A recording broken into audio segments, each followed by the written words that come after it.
Welcome everyone to the Faded Connections Path of Exile community podcast, hosted by BalorMage and myself. Tonight we'll be joined by ThisIsBadger Gaming and DonTheCrown. Yeah, it's been a while since you both were on here. A couple of episodes we didn't have you on together. So this is the first time, and we have a lot to talk about in terms of melee reworks. We're in the second week of the announcement season for the upcoming Path of Exile Harvest League, and I think we've had all the teasers. Now, next week we'll only get the gem information and the patch notes and the little stuff, right? But we've already seen all the material that they're gonna give us before the patch notes, and we've seen extensive reworks. What? You think there's more teasers? There'll be another coming? teaser today. Well, yeah, there's tonight. More teasers. Yeah. Undoubtedly, there'll be more teasers. Like, Bex can't help herself. Teasers. Like, she took teasers home for the weekend, and she is just going to continue drip feeding us, regardless of the fact that she doesn't have to work on the weekend. She can't help it. That's true. That's I'm true. fairly sure that Bex lives on Twitter for like the way that we the league launches and we're like playing for 30 hours straight. Bex is doing that, but on Twitter and on Reddit. And before the league starts. Like, she starts 2 weeks before we do. I need another Red Bull. I'm grinding out upvotes. I gotta get out another very vague tweet. Yeah, undoubtedly we're gonna get another unique or divination card or something, but I was actually hoping this last week, I was hoping for a more extensive post on what they're intending to do with the two-hand rework exactly, because we've only seen bits and pieces here where they changed implicits on certain weapons and buffed values a little bit, but I really wanted to have an outline behind the two-hand changes. And what I'm really missing, the most blatant thing where I'm I don't understand, there's no development manifesto for Delirium going core, no development manifesto outlining the thoughts behind cluster jewels and the changes that are undoubtedly going to come next patch. So wait, we're not up to that time yet. Yeah, development manifestos are typically Monday, Tuesday. That would be next week. Yeah, either Monday or Tuesday. Okay. However, they Yeah, I think for the first time they actually did put that in the league announcement. Normally they're not Metamorph going core. This time they're oh yeah, Delirium's definitely going core. Yeah. But here's pretty much the balance manifesto. The manifesto in a quick thing. It's we really like Delirium making your maps hard and killing you. So we're gonna add it to maps a whole bunch, but we want it way more than 10%. So the more crap you put on your map, the more Delirium you're likely to have. Delirium also gives you cluster jewels the more frequently, 25% per reward node. So really push that Delirium so we can kill you with Delirium. Thank you very much. Have a good day. Oh, by the way, we spent way too much time on cluster jewels to even consider getting them out of the core game. So, I mean, you guys are funny. Whether Delirium entered the core or not was in question, but if it didn't, cluster jewels were anyway, right? That was the amount of work in that. From the moment I saw it, and they were there's this many new cluster jewels, and I'm those aren't going away. I would like to quote Chris Wilson. I'd like to quote Chris Wilson from the Ziggy D Q&A, where he said, cluster jewels are actually PoE content that makes PoE feel more like PoE. So that's why they have to stay. Oh, yeah. No, they're very vital in creating diversity in builds and everything like that. Obviously, a lot more balance issues comes with something like that, as we've seen from Delirium. But it's bringing a really, really good spice to build creation. It's really good. I also feel if you took out cluster jewels, for newer players, anyone's a new player that came in with Delirium and is now ooh, I need to get cluster jewels for my build. It would be oh yeah, so we chopped off this part of the passive tree. You can't use it anymore for everybody's build. Yeah. Yeah, no, they couldn't take away the cluster jewel sockets. They could only take them away as drops in the game. So, but obviously in permanent leagues, you'd still have to be able to use your builds.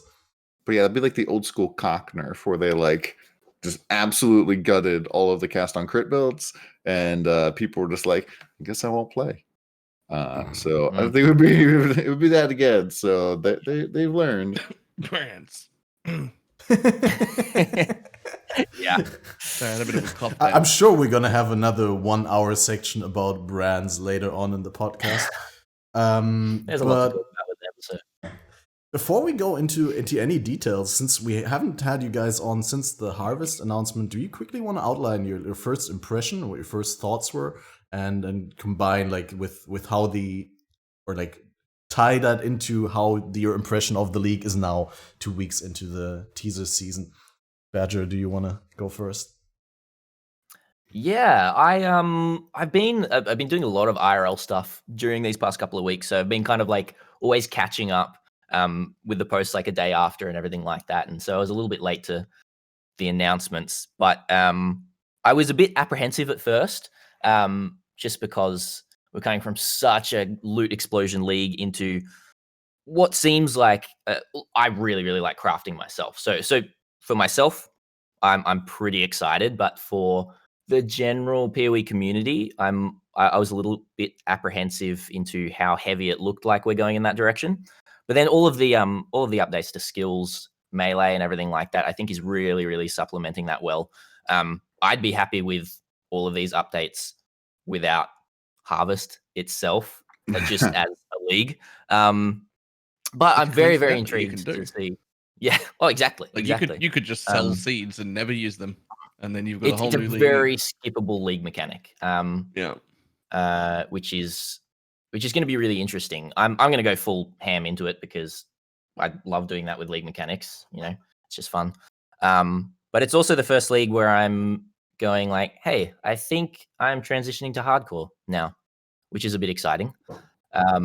So 90% chance I'll be starting on hardcore this league, and it's probably starting a bad mistake. on hardcore even.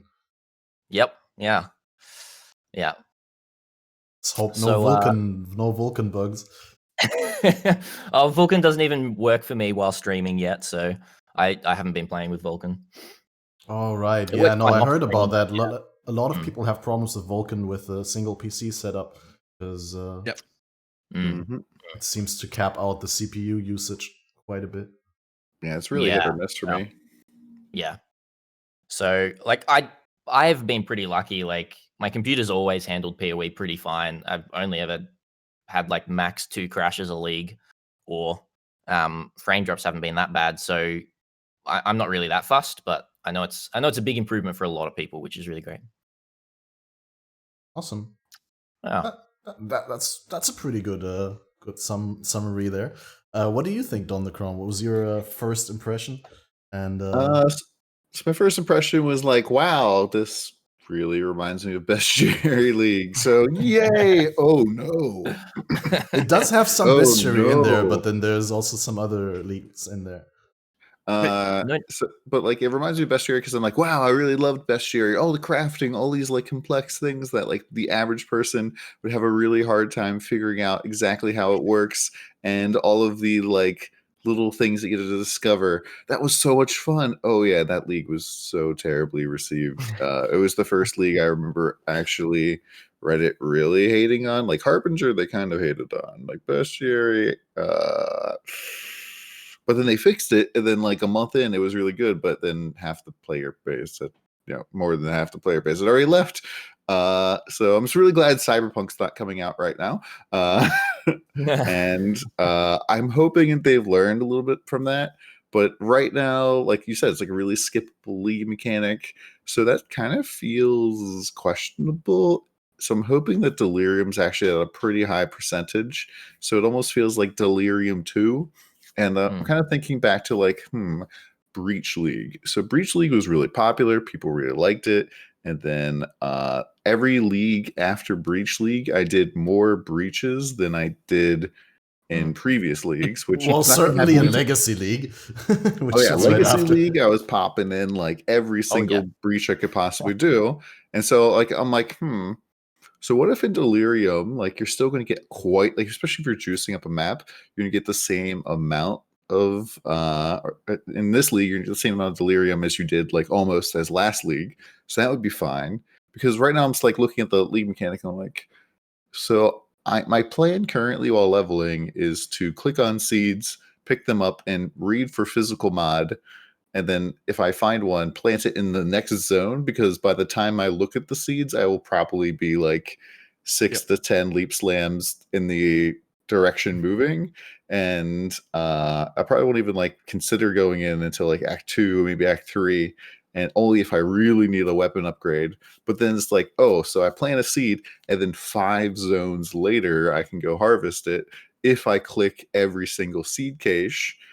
Which I might not pass the seed cache, maybe depending on how I'm navigating the zone. Like if it's crossroads and the seed cache is like on the far end, I'm not going to get that.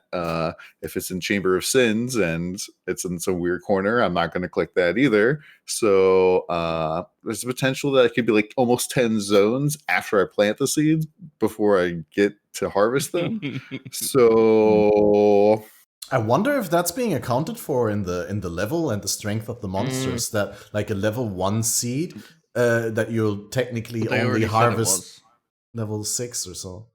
Yeah, I mean, they said the seeds were intentionally made while during the leveling process, so that if you found one at level 6 and planted it, you would be getting level 11 or 12 stuff from it in 5 times, so it would be relevant. Yeah, which if you go and look means at the best seeds are going to be from the first like 2 zones, like as early as possible. Those seeds, hopefully, should be worth quite a bit. Those will be very useful, and then,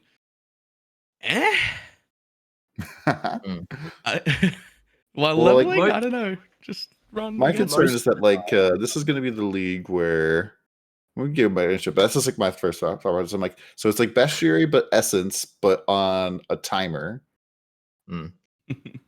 And I have to go somewhere else. It's not like Delirium where I'm like, slap it and run. Oh, sweet. Currency nodes. Bop, bop, bop, bop. Uniques. Bop, bop, bop. Oh, armor. I don't want this right now. Skip that. Oh, prophecies. Let me just skip that. And so, like, I think it's going to be kind of weak in maps.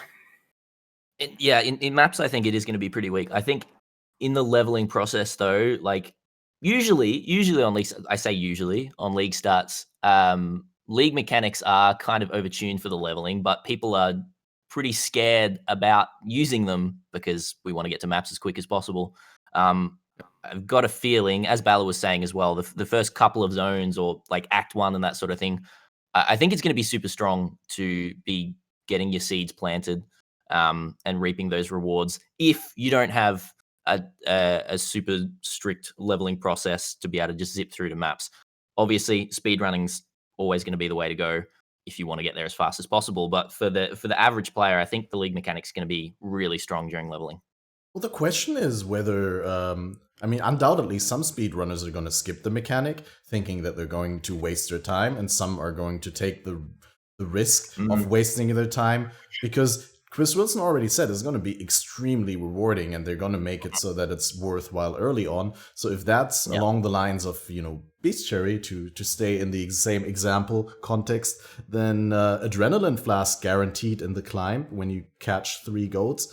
That was really big in Bestiary. I mean, obviously, in the beginning of Beast League, no one did that because no one knew, or only the people who gambled for it.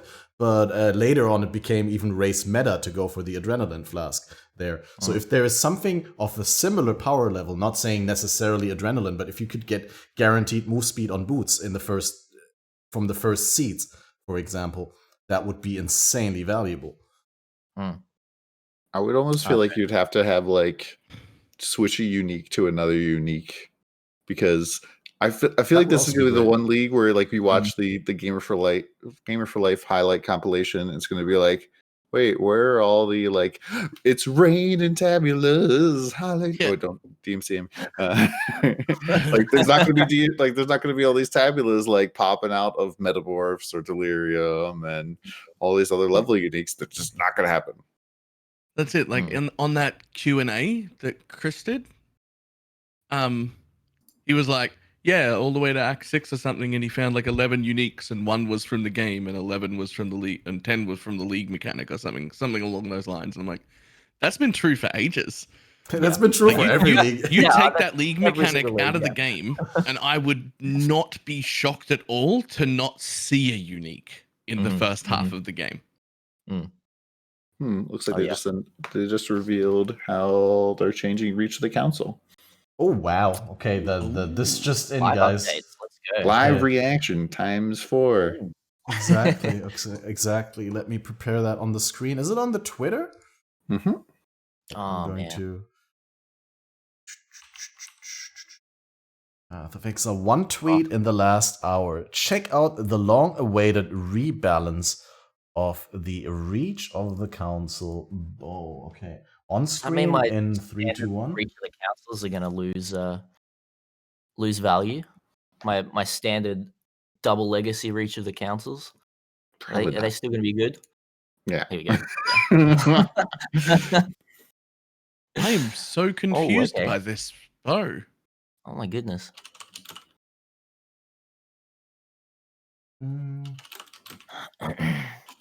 Huh. Wait, first firing point.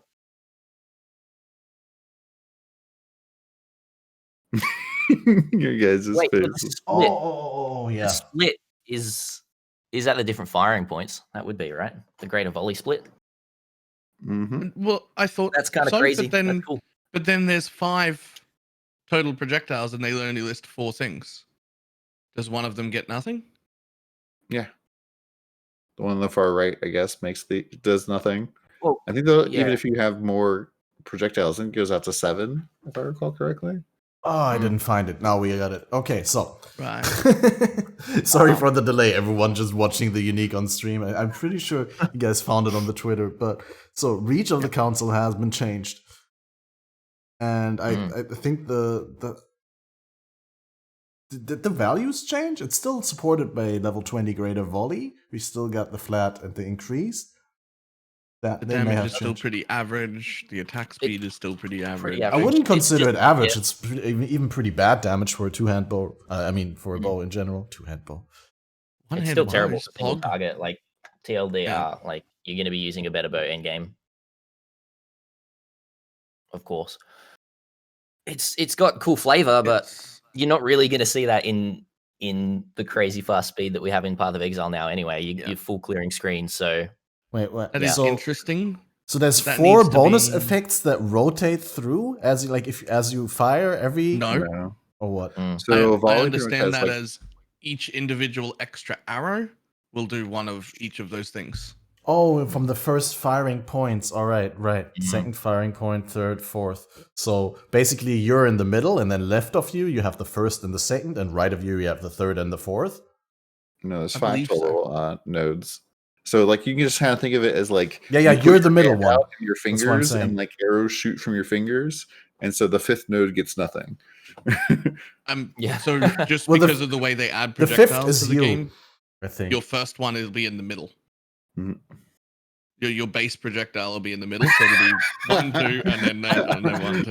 BalorMage gives his thoughts on Reach of the Council. There's the thumbnail. Fuck you. With that. Well, so basically, what I think is like consider that.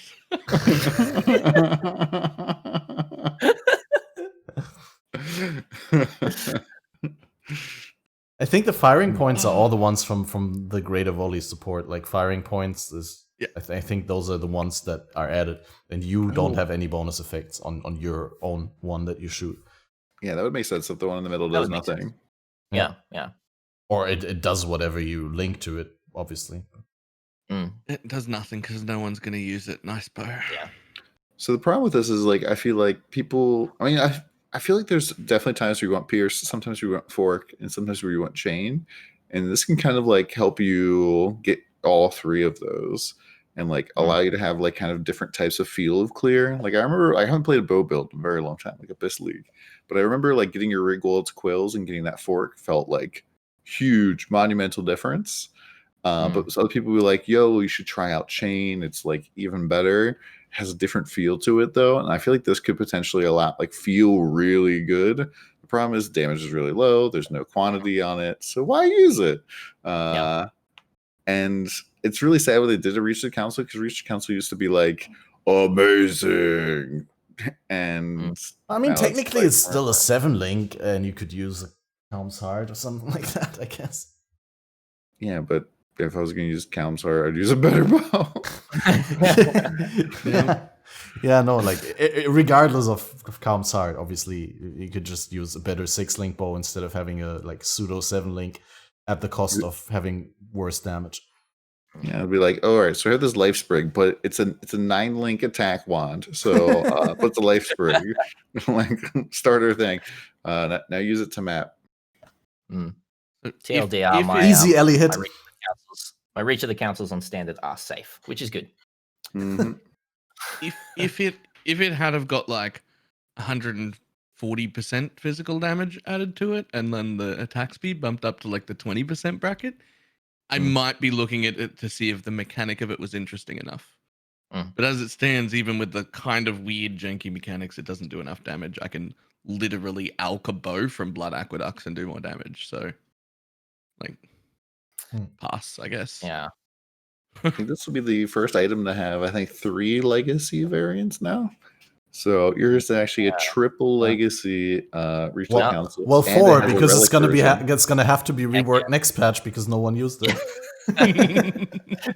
Don't kid yourself. It's going to be 3 or 4 leagues before it gets touched. Yeah. I mean, so they touched it up on 3.9. They touched it up in 3.5, and they touched it up in 3.0. So it looks like every 4 to 3, so maybe like for PoE 2, Reach the Council will be deleted finally. Oh, well, undoubtedly they have to do something with PoE 2 because of the volley support, right? Mm-hmm. Yeah, 100% will be reworked in PoE 2.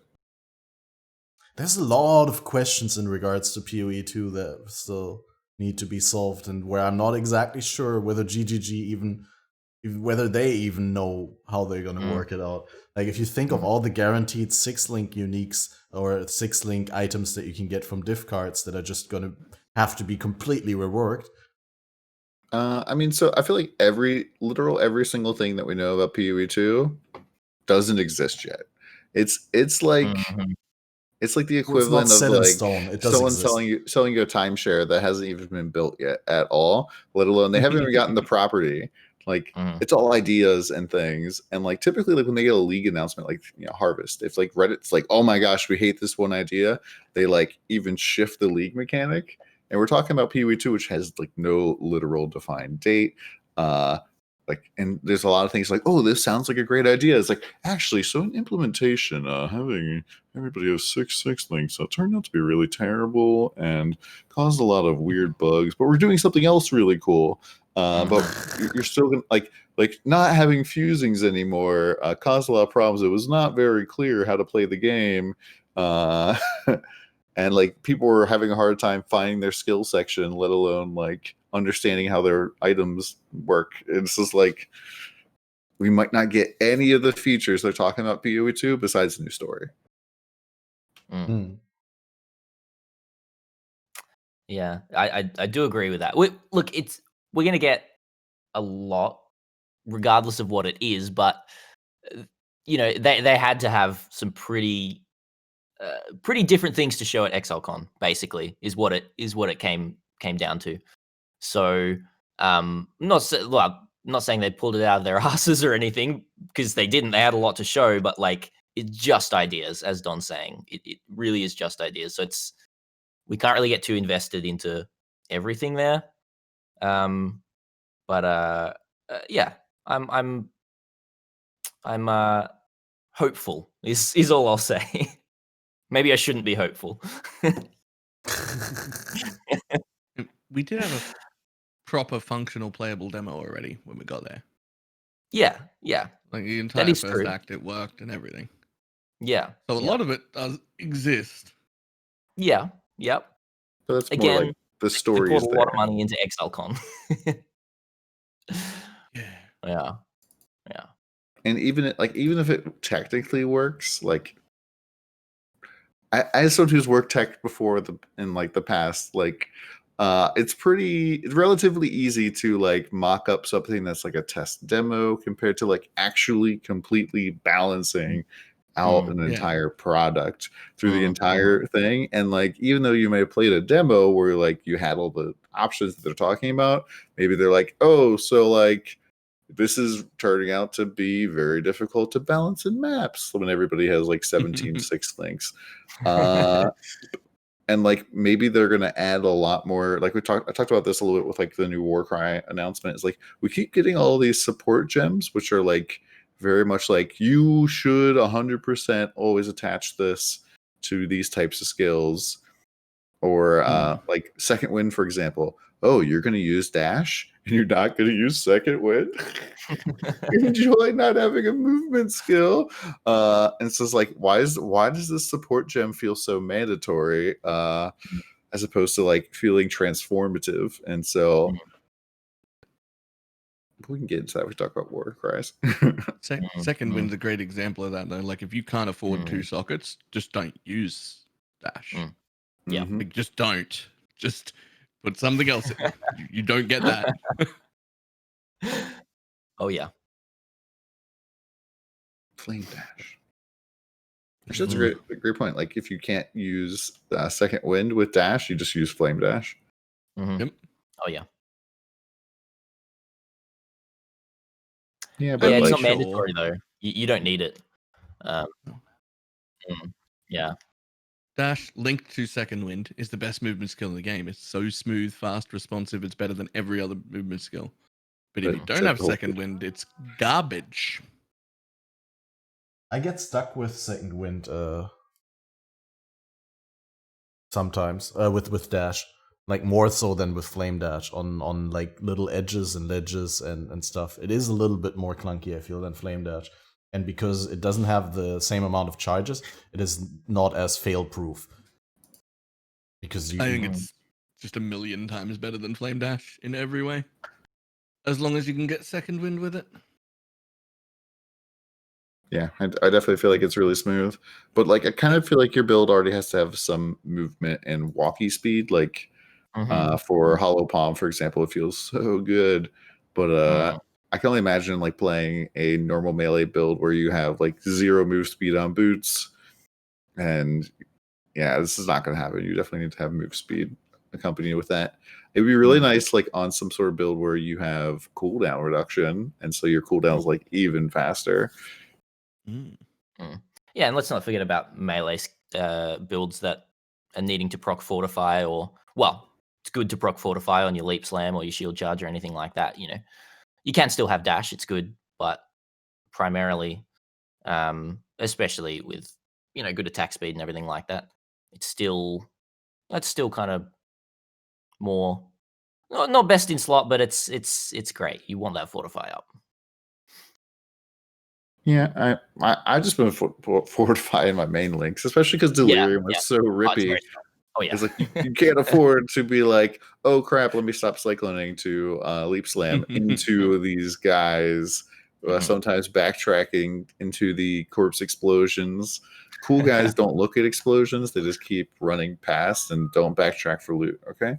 Yep. Yeah. Since they changed it in Legion League, and they added the more melee damage multiplier to fortify, I feel it's not really a trade-off anymore, and not really a question. Yeah. Like when you're running melee, you're running fortify in your main link because it's just too good. Totally.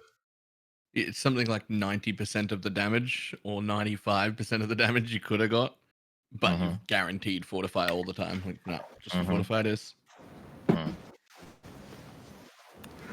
Fortify nodes are also very good on the passive tree. Oh, I've recently strong. Very strong.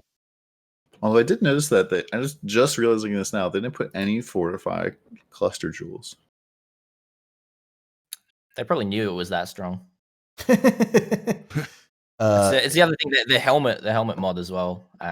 It's crazy good. Insane. Was there not even an interaction with fortify? Like my brain is trying to trick me that there's an interaction or something. So there was a mace scepter staff for gain fortify for 6 seconds on hit with them. But maces, scepters, staves, unused weapon types get free fortify. That actually might be really good for because it's Overlord. I think it's probably a large cluster jewel, so I could see that actually being used this league if Mace's Scepters, Staves get used. Like Scepters obviously won't get used. But Maces, maybe. Maybe. I mean, I like staves. I hope they're good. They would have I to hope pretty they're much gonna completely rework Staves on the passive tree. Because, like, if you go That's and look not out at of the question. There are so many changes. We don't know how big the passive tree rework is. I just want to hope.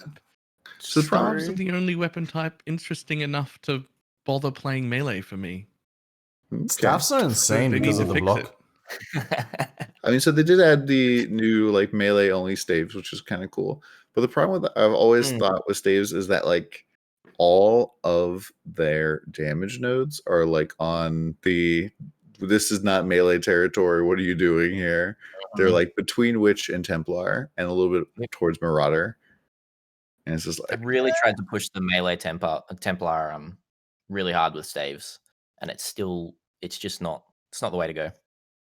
yeah, But because it is what I want to do.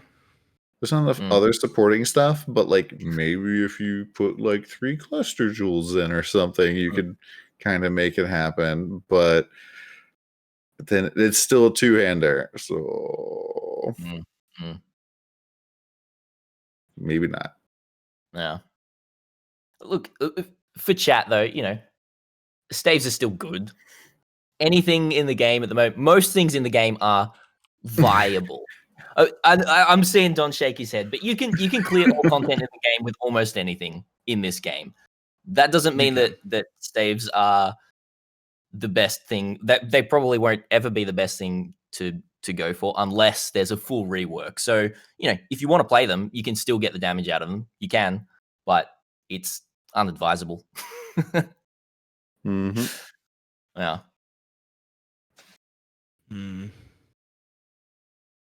I'm so excited about this passive tree though. Every time they show a little bit of it, there are like other things that have changed on the screen that they're not even showcasing. The more teasers we get, the more I'm thinking that there's a decent chance that when we get the passive tree, I might not even recognize it. What is this? I might be setting myself up for disappointment, but it looks like a big rework. I mean, they literally said it's like a big expansion. They're adding a whole bunch of material, and Chris also said in the Q&A that the passive tree changes are quite extensive. I mean, we haven't even seen all of the notables, the keystones yet. So, yeah, I mean, we've seen all the ones that were moved from the timeless jewels, but I think there may be still 1 or 2 that we haven't seen on the tree yet. And definitely the ones on the timeless jewels that replaced the ones going away. We only know 2 so far, right? Well, even like the recent Chainbreaker announcement, like the way that they presented the image there, like if you actually go look at it, there's actually 2 pictures of the passive tree. It's like it's almost like they're intentionally obfuscating where exactly and what exactly is going on in the area just to the left of like the Marauder, like 2-hand, dual wield, butchery, and strong arm. Because like I was trying to figure out like where exactly is this? What's going on? I was like, oh, and I just like drew a black box over the actual like text box of Chainbreaker. I was like, oh, okay. So there's 2 images here. This is why it looks really strange. There's a new keystone directly above this. Maybe barbarism's been moved. Magmatic strikes and arsonist has definitely been relocated somewhere. Wait. Who knows where? Chainbreaker is not even in the official harvest teasers thread yet. They didn't add it. It's only I saw it on Reddit the other day. Chainbreaker, for context, is the new keystone that allows you to generate rage passively. Yep. And then burn it every time you hit things. And then your mana regen no longer affects your mana, it affects your rage.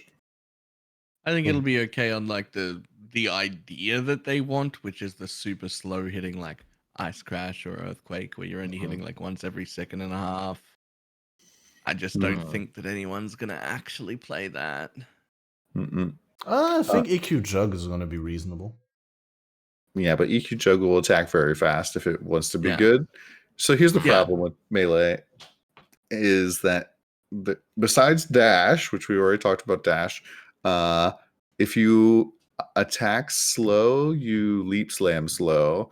Therefore, you feel like you're in a slow motion, like Space Jam movie. You're like, oh, and then as you're flying through the air, you're like getting killed by every single ranged projectile, and then you hit the ground, and then you can finally attack, and like it's like, and it just doesn't work. That's a valid point, but I thought what you were actually going to go into is the fact that the way that leech mechanics work in Path of Exile, they're just really, really much worse with slow hits and infrequently hitting attacks rather than fast. And, that's often hitting stuff.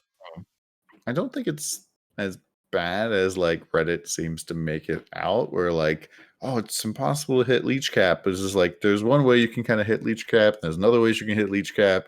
It's like all mostly fine. And I think people really remember like these Slayer God Leech builds, and they're like, this is the only way to play melee. Like the number of people that come to my channel on like a weekly basis that are like, so my Slayer build's having issues, blah blah blah. I was like, well, it's because Slayer doesn't do what what you're trying to do. It doesn't do that anymore. You're trying to play a build that got like nerfed and nerfed and nerfed like for years now. Sorry, friend. It's dead. So you're saying like two-hand leech can be good without a soul tether? Soul tether is the overleech build, where you basically your leech doesn't end at full life, so that way with two-handers you benefit more from the huge leech. I'm not saying that. I'm saying that like leech is probably a little different than people think. I feel like leech is one of these mechanics where people like have a good idea of generally how it works, but not like specifically how it works.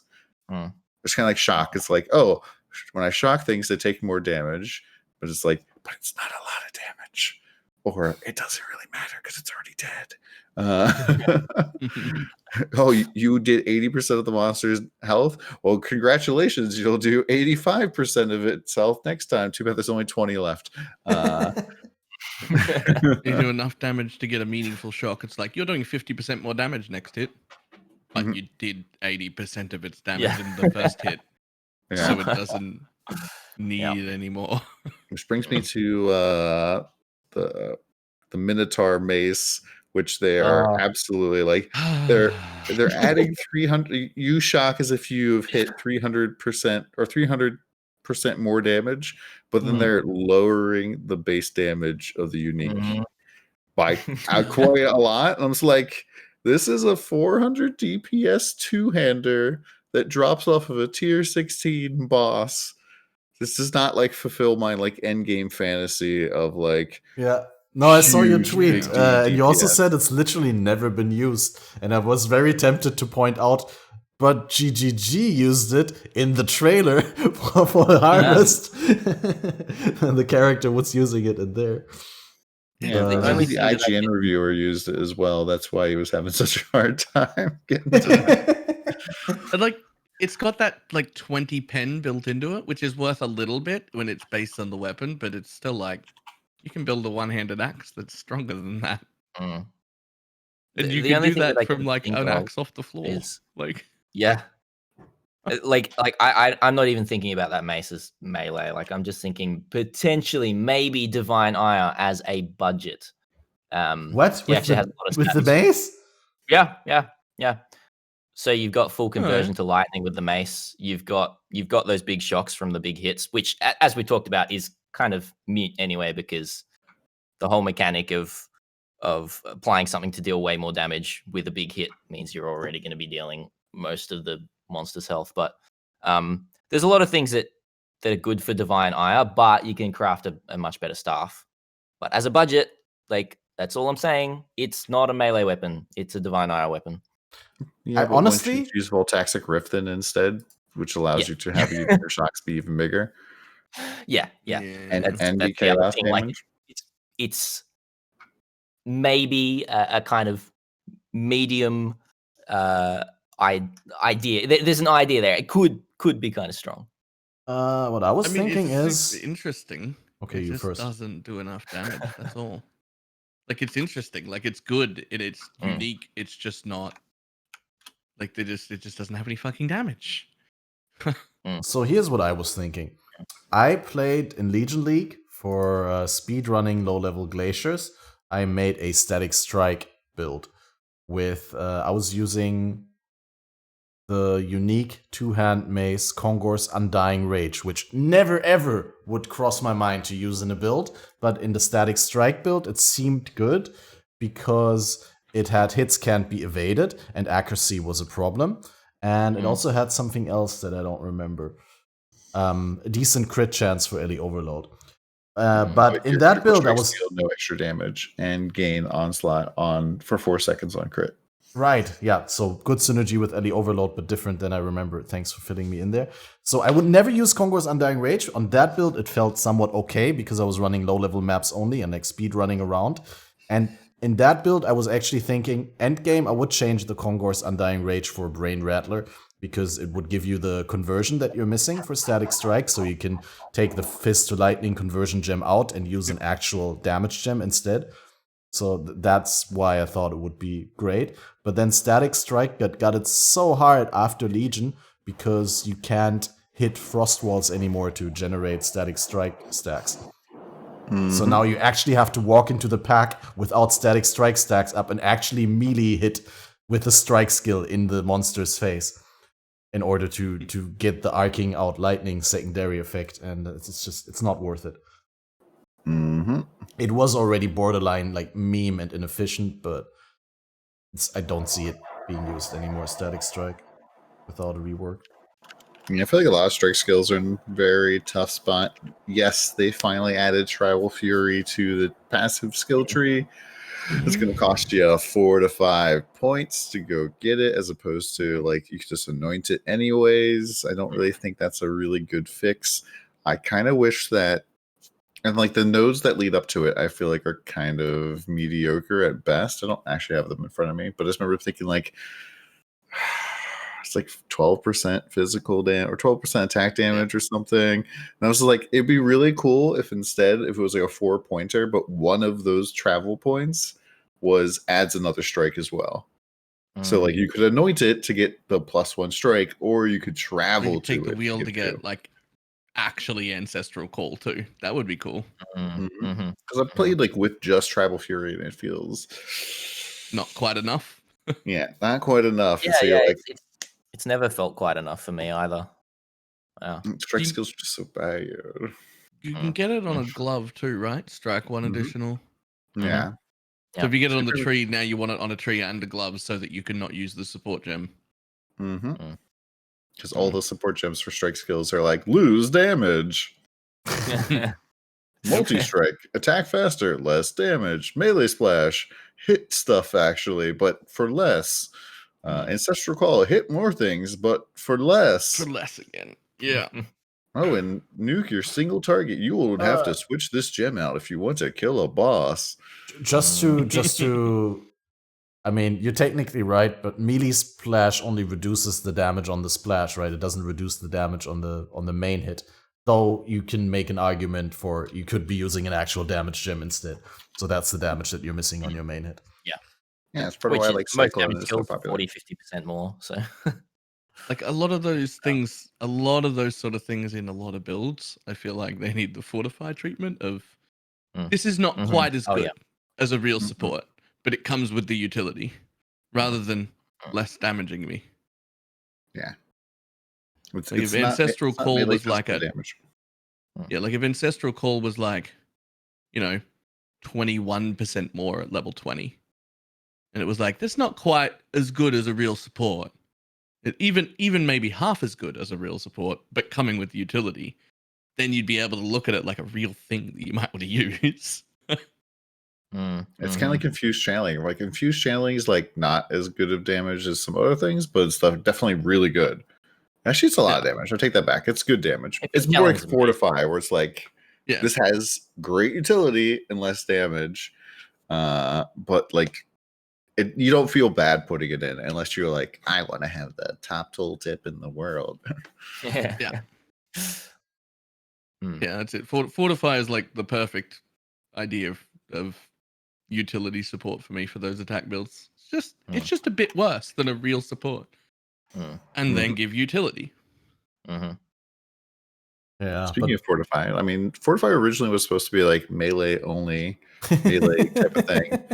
Yeah. Do you guys feel like they should rework it in any way, shape, or form to kind of push that identity back into the fortifying? How? There's a whole bunch of different ways. Well, yeah, suggest like 1 or 2 ways. Like, the thing I could come up with is like giving us a new support gem that really only works with melee skills and that like doesn't give you fortify when you use it with travel movement skills, and gives you like a stronger version of fortify.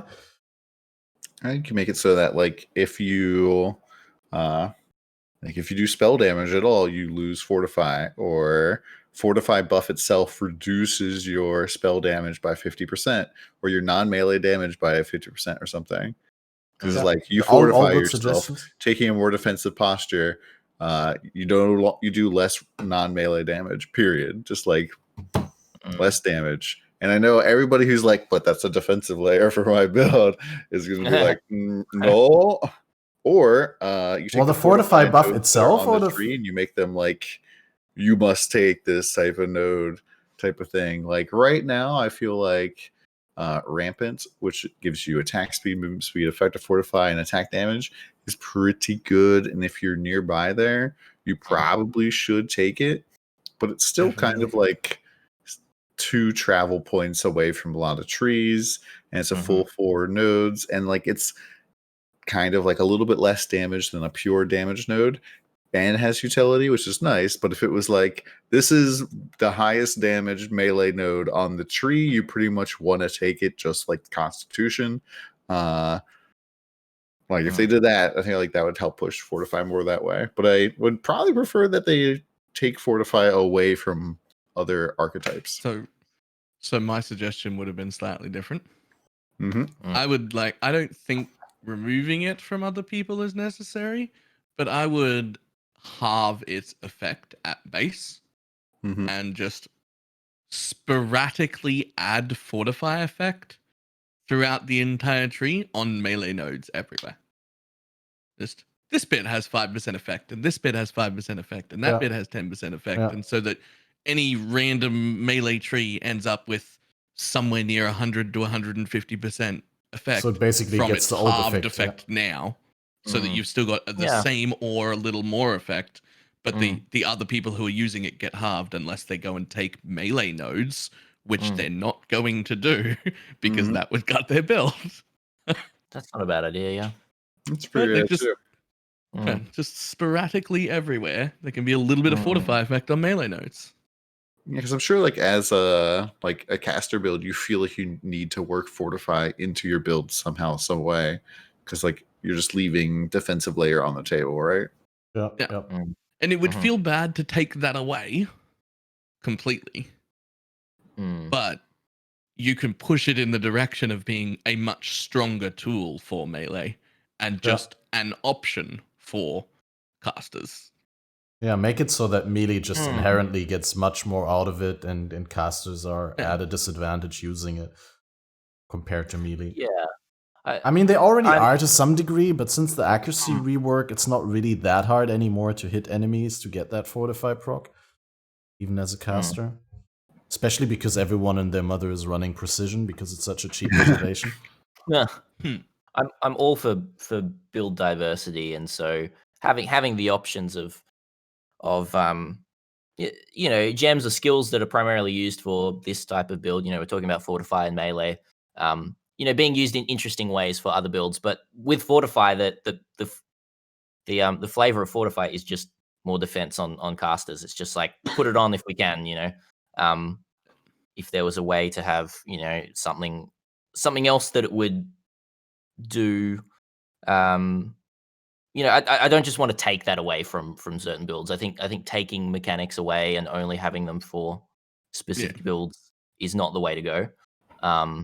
But the way it is now, it's very one dimensional. The casters, at least, yeah. I guess Magic Fortify. Someone's saying in chat, Magic Fortify. I guess that's kind of Infusion. Well, Infusion can just be used with any channeling, but it's it's a step in the right direction. But yeah, implying Infusion is not a Cyclone only gem. Yeah, it really is. It pretty much. All of the channeling cluster jewels is like these are Cyclone cluster jewels, actually. Yeah. But, if there were other channeling skills in the game, then it might see use there too. If there was other channeling skills that let you move. It's not shit. But in the spirit of keeping build options open, I think I agree there with Badger. It's always cool to have more options, and that's why I personally think Tribal Fury is great to have on the tree. I mean, just because it's on the tree doesn't prevent you from anointing it still. So you could just ignore that it's on the tree. But for those people who want to go for another anoint at the cost of investing slightly more into getting Tribal Fury, they can now. So that's great. See, I was kind of hoping it would be some sort of keystone that they would add, as opposed to, because like they're adding a lot of keystones. It would be really cool if it was like, hey, you reminded me of the of the Warcry rework, where like they did the entire post detailed Warcry here, Warcry this, Warcry that. This is what we're doing to that Warcry, and then they post the video, and then all the way in the bottom below the video, they're like, oh, by the way, Warcries don't share a cooldown anymore, and if you want to use instant Warcries, it's not anointable anymore because it's a keystone now. Get fucked. Yeah, they slipped in the most important part, like right at the end. Yeah, they actually did include the most important part, which is Warcries now have like much longer cooldown than what you're used to. Like, they're all like 8-second cooldown, it appears, and we can't tell if that's with Warcry nodes or not.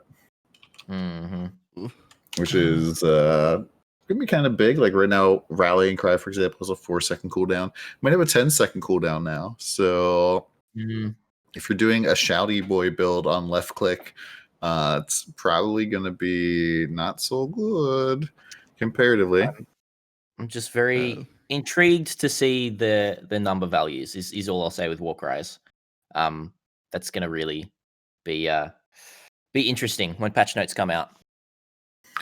They have to be insane, otherwise, like they have to be absolutely near busted. Like, why would you not use this strong? Otherwise, it's going to flop right on its face. Because there's a reason why literally no builds at all that wanted to actually be considered good builds were using Warcries before this last league. Yeah. Yep. Just wasn't a thing. It's just like, oh, you are doing a non-instant Warcry. Like even in the Warcry like preview video, it's like, all right, so I leap into a pack of mobs, and then I spend 1 second casting.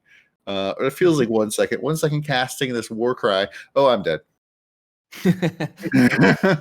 And like you notice in the preview for Warcry, all of the monsters they're jumping into are all like zombies and Melee, like very slow crabs or like all these other like non-quick, non-deadly monsters, which is like okay, fine, like you want to like preview it, but like meanwhile we're gonna have turbo onslaught, double extras, multi-proj things that need to die right now, not in a second.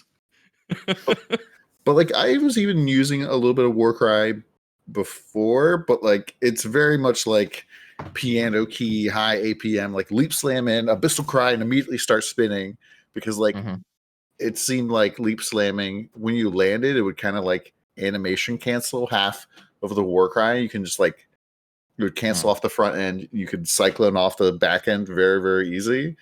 But besides that, I wouldn't use it, and that's only for porcupines. They're like, oh, porcupine map, time to start abyssal crying on things. Otherwise, you cry out to your chat. We're just gonna be using the keystone next league as well. If you're using Warcries, like, I don't see a world where any meta builds are going to be using 2 Warcries and not have that keystone if they're using Warcries.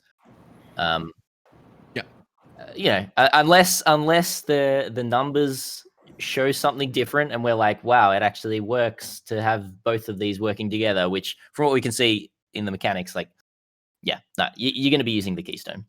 Or there is a new trigger. Like maybe there's some other options to trigger war cries than just the Eternal Apple next patch. That I highlight out that. Yeah. Very much doubt triggering. But I think if depending on how they work with like War Chief Totem or something, I could see War Chief like using multiple different war cries. I guess, yeah, that makes sense. Yeah. Especially on bosses where it's like drop the totems are hitting. What are you supposed to do? Do you want to add more damage or do you want to do nothing? It's like, all right, so I can like that's a good point. Yeah. hit it with Ash, and then I can exert my attacks with Seismic, and then I'm not sure like what else you would do. Gain Like passive range. now true. that we're already in the two-hand slam slams and war cries are intertwined because GGG themselves said that that's kind of the logical consequence that they drew from, hey, we want to make two-handers a thing again, we want to do some improvements for two-handers, so they were aiming both at slam skills and war cry skills. But there's another big addition that we haven't mentioned yet, and that's the Fist of War support, which will work with all slams except Val slams and the War Chief. Any thoughts on that? Like the anti-multi-strike, right? Yeah.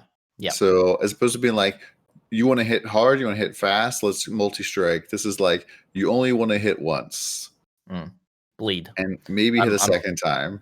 And generally, that's just like, melee feels better the faster you attack. Melee feels worse the slower you attack, especially because there's like a long wind up to your hits a lot of the times. Like if you're only attacking 3 times a second, like even though it's like, oh wow, you attack like every 0.3, like that's pretty quickly. It's like that's not fast enough because while you're swinging, you're dying. And if you get stunned, if you get because a lot of melee builds aren't actually stun immune, like unless you're a berserker or some other things that actually have it, like you don't finish your attack, which means you don't do any damage, which means literally nothing dies around you, which means the only thing that's dying is you. And so it better do like 60, it must better do like 100% more damage. It better do a lot more. Yeah. I think depending on the values, I think it could be we don't have much information about its effectiveness with ailments, do we? I can't actually remember with Fist of War. But yeah, I'm not sure. I can't quite remember. I mean, it makes a supercharged slam dealing more damage and increased AoE, so you would assume that it also deals more damage with ailments, but we'll have to wait until we get the text on the support gem. That's very true. But I can see it used in situations with big hit bleed builds. Bleed Earthquake is something that I'm kind of theory crafting at the moment as well. Traditional Bleed Earthquake, but it could be pretty interesting. There could be a lot more damage coming out of builds like that. You could definitely see it used with Earthquake because Earthquake kind of double dips it actually, because like it will be like on the first hit and then on the aftershock. But I'm really hoping that they're retouching Earthquake in a big way, because right now the hat enchant I'm really hoping that they're like, so we took off the hat enchant. Like they haven't said this. I don't think they're actually going to do it, which really makes me sad. It's actually like, I'm like, okay, I guess I'm not playing Earthquake this league, because any build where it's like, okay, so the required piece of gear is a internal lab enchanted hat, which by the way is going to cost you, like, if it's popular build, it's going to be like 10 exalts. It's like it's like being like, oh, just go out and buy yourself a goal with temporal chains effect on it. And it's like, what? The hat alone, just the base, is more than the entire like normal build? What the heck? So no. Yeah, I'm almost certain that what are the 3 skills that they're talking about? They had the whole slam manifesto, and then just like the small little bit about what Ice Crash, Earthquake, Ground slam. Yeah, it's just going to be more damage effectiveness, as far as I'm concerned, that they're getting. Maybe changes to area a little. Well, yeah, I think there are changes to area as well, but that's pretty much it. I know I'm which is hoping a for shame. Earthquake, but I don't think it'll happen. Mm? Yeah, I I'm don't really feel hoping like that Earthquake gets, instead of like my problem with Earthquake is that you have to slow your attacks down to a point where the aftershock goes off in tune with your attacks. Mm. I would like that if I did another attack before the aftershock went off, that it added at least a portion of that damage to the aftershock. So I wasn't severely hampered by hitting twice by accident. Yeah, That's I mean true. that could be pretty good. I feel like weird thing with Earthquake is like if you Earthquake and actually kill things before the aftershock, if you leap slam to the next thing and attack again, and everything doesn't die, there's no aftershock either. So then you're in for a different type of shock. Yeah. Yeah. Well, I think Earthquake feels really good when it's well set up and well fine-tuned and stuff, but if it's not, then it definitely feels very, very inferior. And even that, even when it feels good, it lacks in comparison to like spellcasters. Because yeah, you have a big AoE, but you get that delayed damage, and you kind of need to be in the middle of a pack before they die. And just needing like less duration support on a skill, like it used to be a thing, like we're like putting less duration on some skills, like explosive arrow or something, like actually felt good, but Stormcall. Yeah, less duration gives you top end 19% more damage. It's not really a support gem, and so the fact that it feels mandatory just feels like, hey, we designed your skill so that it's not gonna effing work without one wasted support gem. Oh yeah, feels terrible. It's like, oh, so to play You this, thought you I got need a 6 link? That's where you're wrong. It's just a 5 link. Exactly. And so it's like, oh, to play this skill, you need to use these threshold jewels. If you're not using threshold jewels, get out. And it's like, but like some jewels can provide 8% more damage. Too bad. You don't get them. Don't even look at them. All of your jewel slots are going to thresholds. But I want to use cluster jewels. No, you're not using those either. You're using thresholds. It's like, oh. And yeah. And we've got to talk about like the Wild Strike being reworked, but we haven't seen anything Wildfire, for Ground the Slams, threshold jewel for Molten Strike, you mean? Yeah, for Molten Strike, it's like they're getting reworked Wild Strike, but like Rapid Expansion for Ground Slam, a lot of people kind of feel like. Again, sorry for interrupting you, but I want to point out the different. Wild Strike, isn't that a skill? And Wildfire is the Wildfire, threshold. sorry. Okay. Yeah, just because of the confusion, because Wild Strike is now actually in skill. Yeah. So yeah, sorry, I was calling the wrong thing. Yeah, Wildfire, like getting pretty much the rework, so it's like bouncing your projectiles as opposed to adding more of them. But like Rapid Expansion, which a lot of people use, which gives you damage, it gives you chance to grant, and it gives you endurance charge generation, and then gives you like 50% increased angle on your hit. So like you actually have that big screen clearing feel. It feels like you 100% need that because that increases your angle by 100%. It gives you like endurance charges while you're mapping, which you maybe only need one of those. But like, if I would love to see them like just power that threshold jewel up and then make it so you can only have one of them. Like having to have two threshold jewels in 2020 feels very 2018. Yeah, it's rough. Because reworking it, freaking do it. Thresholds have always felt like that to me for everything, though, not just melee. Like it's, you want to play Freezing Pulse? Here's two Freezing Pulse ones. Oh, I kind of like spreading two rot. Frostbolt ones. I like spreading rot in my Chaos dot builds for the Blight Wither, but that's about it. But if it feels like there isn't a situation in which you would use this skill without the threshold jewel, then it should be part of the skill.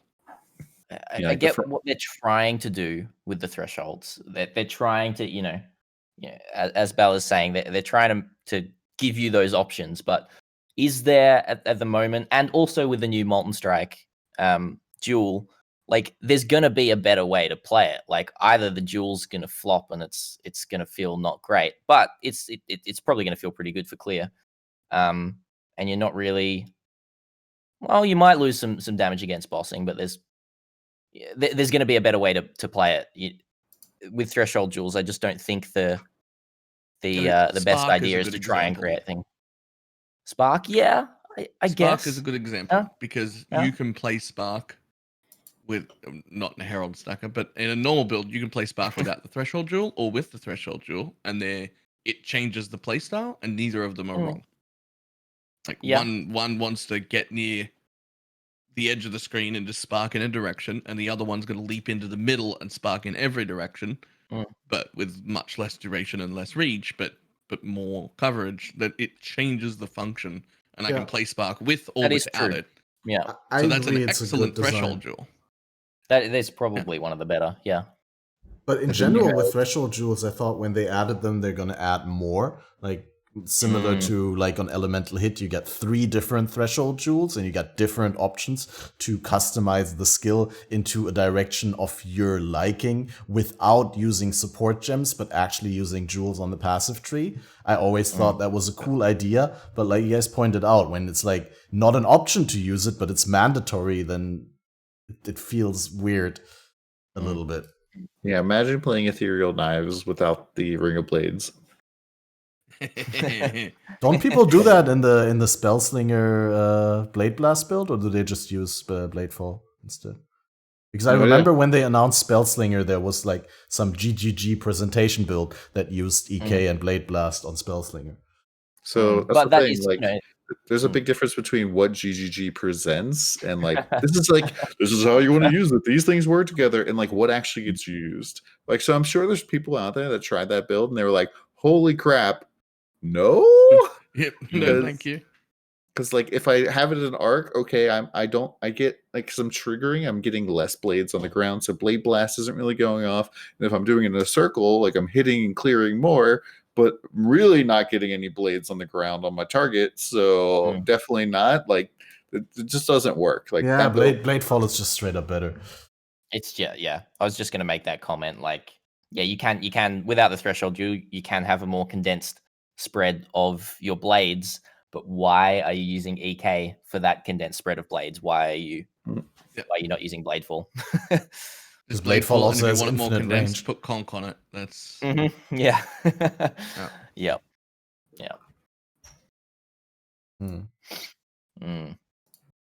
That's very true. And I think people in chat wanted to know what you guys think about sweep. Is there a reason to assume that sweep is going to be in some way different next patch than this, other than 2-hand reworks, obviously? No, sweep's going to be exactly the same. Same old janitor build. Yeah. The focus is on slams, and sweep is by no means a slam. It's just an ability that has been a meme ability. In my opinion, maybe there's some damage numbers changed. What you play if you want Cyclone that does shit damage and forces you to stand still.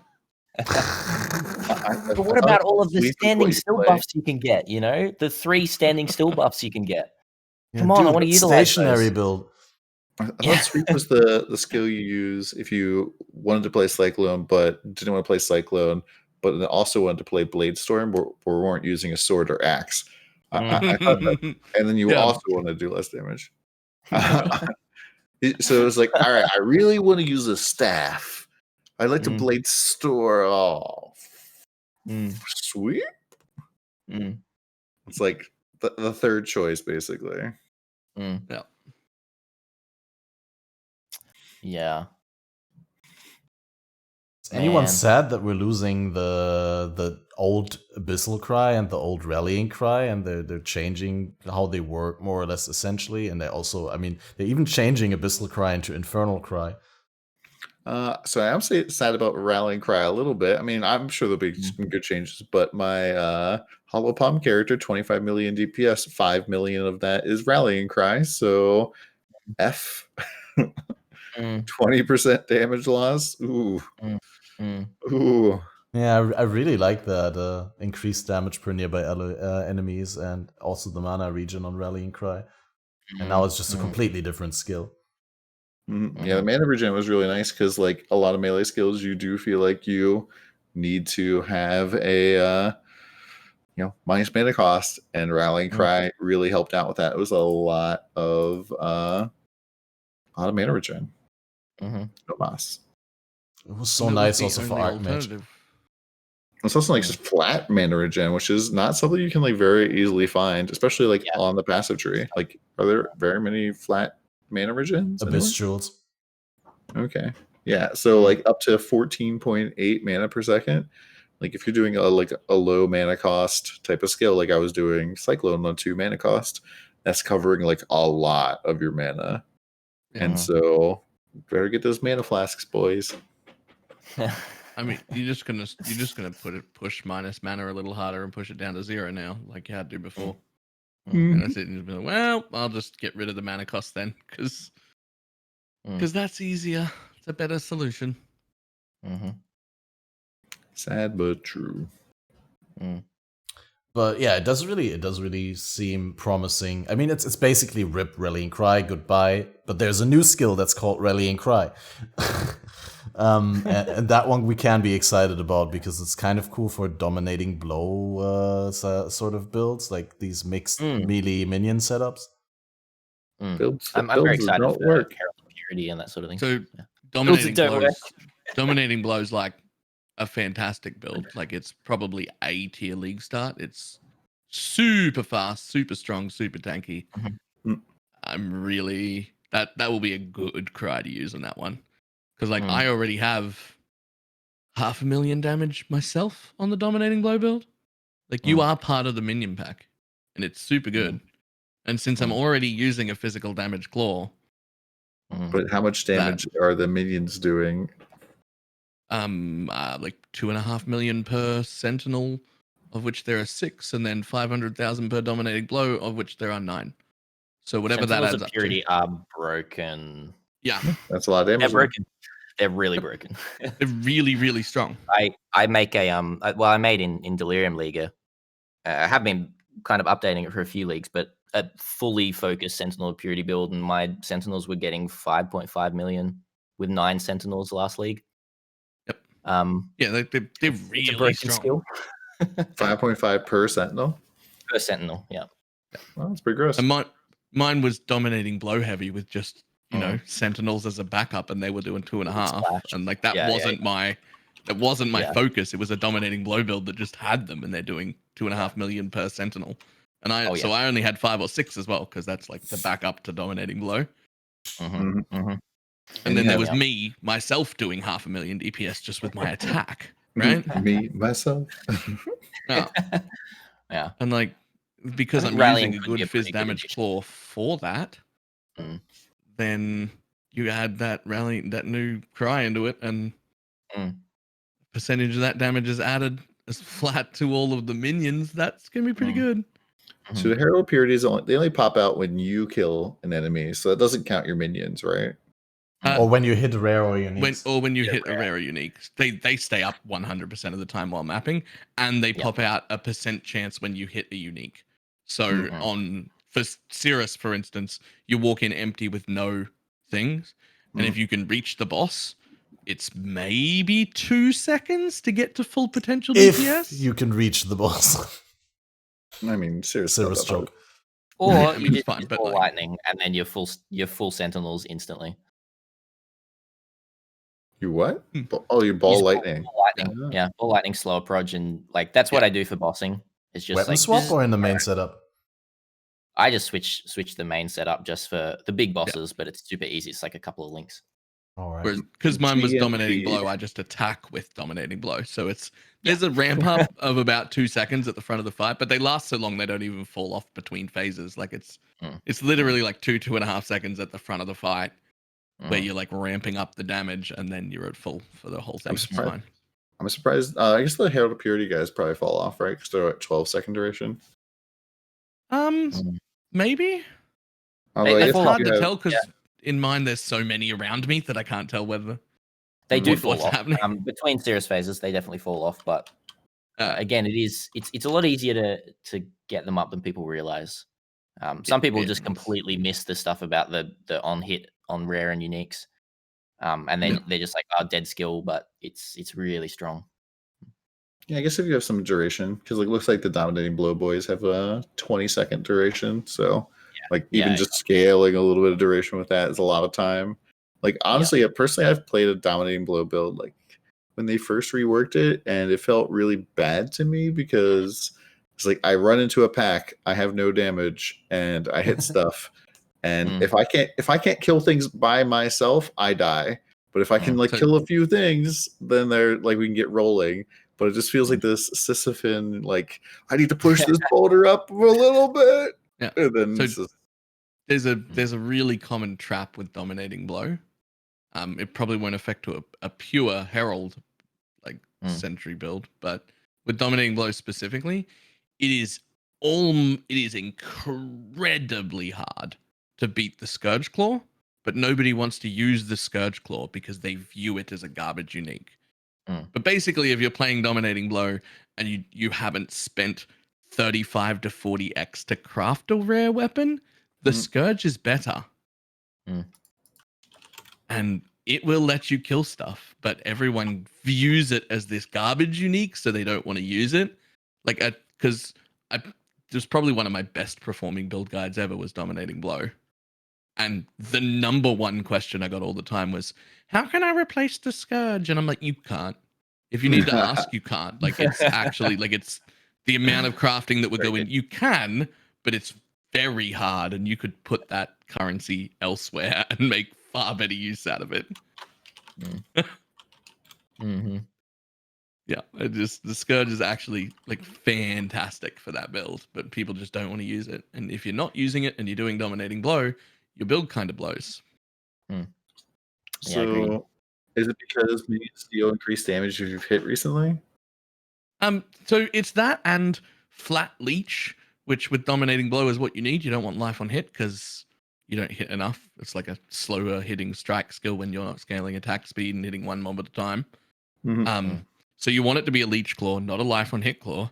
You want it to have a pretty damn good amount, like a decent amount for a claw of flat physical damage for you to do. So you can kill the first white or blue pack you encounter, and so that you do enough damage to leech cap off it. And it needs a minion damage roll.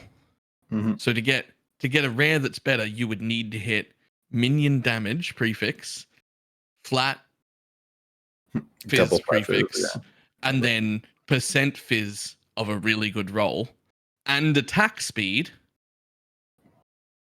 and so then hopefully trigger. Then hopefully you could craft trigger, and then it would be better. But that becomes a very expensive claw. Like to hit all of those as natural rolls is hard. And it can definitely be done. And like if I was going to min-max it at all, yeah, I would craft myself a claw. But for how good the Scourge is for like what ends up being like a 1 or 2C unique, you just pick that up and you go. The real question is there like a better weapon type than claw? For dominating blow, not really. For my Savior build, it's the Savior boys going out hitting guys with more dominating blow, just spreading everything around. That could be interesting, actually. Huh. I mean, there are plenty of other ways to get leech, and I relied on leech cap on dominating blow, one of my defensive things. But there are other ways to get leech, so yeah, I could see someone doing Savior stuff just to. That could be interesting. I didn't even think about that. That's pretty cool. Yeah. How are you even getting minion stuff on a claw? Like, is that just fossils? I'm assuming. Yeah. You have to fossil craft it. You have to fossil craft it and hit double fizz attack speed. I mean, I feel like that's going to be a lot more reasonable, though, this league, right? Like, you could just throw bound fossils at it until you hit, like, your prefixes or you hit, like, physical mods. Like, if you hit, like, there's a lot of times I'm like, oh, man, I got, like, tier 1 percentage, tier 1 hybrid, but then, like, it has chaos damage on it or something. Or like lightning damage, because those are super heavy weighted. Now you could be like, remove a physical, add a physical. Maybe we can yoink that a hybrid right off and add flaring. So I think there's potential. Wait, but Balor, you just said you need to fossil craft a claw in order to get minion mods. Didn't they remove all the exclusive? Essence, that's what I'm saying. You have to use essences now because they took away all the fossil exclusive mods from fossil crafting. So I don't think you can get minion damage on a claw anymore without essences. Yeah, looks like it's just essence, honestly. Yeah, that's fine. Or I mean, I guess the fossil that gives essence mods, so technically also fossil crafting. No, that doesn't work because the fossil that gives essence mod is the corrupted fossils. Oh, true. It gives only from the 4 special ones, the 4 special essences. Yeah, so you need to essence craft. Okay, I mean, I did a lot of essence crafting this league. I still want I still want a resonator that has an essence socket. But yeah, that'd be kind of cool. Oh, that's a cool idea. I like that. Huh. What if you could craft on your resonators? Yeah, exactly. Like have a craft on the harvest bench that allows you to replace a socket on a resonator with an essence socket. That would be like juicy. We're already getting enough power and we don't need that. Yeah, it's a little bit absurd. Come on, let's go. But think about all the RNG that you need to hit something good with that. If that's reasonably rare, like good synthesis fractured bases or stuff like that, right? Yeah, I mean, that's sounding pretty greedy because that's what people use it for. Guaranteed tier 1 life roll on my item. And then I block life. Yeah. Yeah, okay, I see where it leads to problems. I block all the prefixes, but still, I block out most of the prefixes for exploding, but then I still get lifecraft. Okay, here we go. Well, you'd have to make it so that the fossil overrides the essence. The fossil that says no life mods would then not allow the essence mod to spawn. But yeah. Yeah, I mean, the thing is, the idea is not new to have a resonator with a fossil socket. I'm sure it's with an essence socket. I'm sure it's been brought up. I'm sure it's been discussed internally, and there's probably a good reason why they haven't done it yet. More than one. Yeah.